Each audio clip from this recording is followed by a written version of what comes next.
உத்தரப்பிரதேச மாநிலம் ஹத்ராஸில் கூட்ட நெரிசலில் சிக்கி 121 பேர் உயிரிழந்த விவகாரம் தொடர்பாக 6 பேர் கைது செய்யப்பட்டிருக்கிறார்கள்.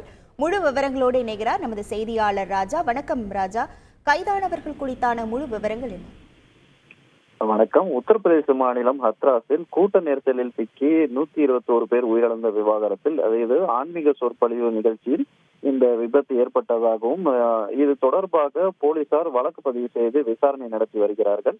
இந்த நிலையில் தற்போது காவல்துறை தரப்பில் கூறப்பட்ட விவரங்கள், முதற்கட்டமாக 6 பேர் கைது செய்யப்பட்டிருக்கிறார்கள். இவர்கள் இதில் 4 ஆண்கள் மற்றும் 2 பெண்கள் என கூறப்பட்டிருக்கிறது.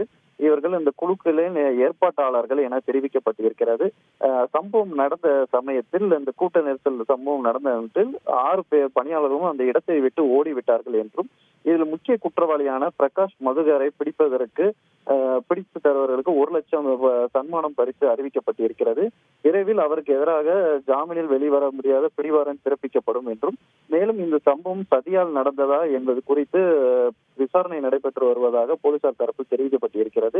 ஏற்கனவே உத்தரப்பிரதேச மாநில அரசு ஓய்வு பெற்ற உயர் நீதிமன்ற நீதிபதி தலைமையில் ஒரு குழு ஒன்றை அமைத்திருக்கிறது. இதில் ஓய்வு பெற்ற நிர்வாக அதிகாரிகள் மற்றும் காவல்துறை அதிகாரிகள் உள்ளனர். இந்த குழு நீதி விசாரணை நடத்தி விரைவில் மாநில அரசுக்கு அறிக்கையை சமர்ப்பிக்கும் என தெரிவிக்கப்பட்டிருக்கிறது.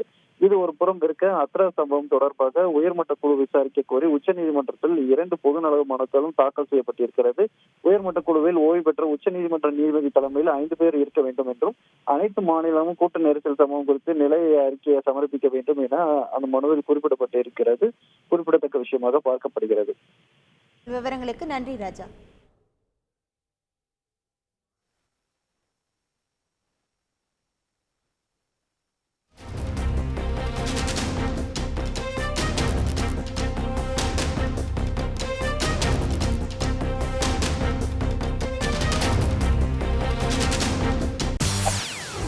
செய்திகளை உடனுக்குடன் தெரிந்து கொள்ள உடனே சப்ஸ்கிரைப் பண்ணுங்க.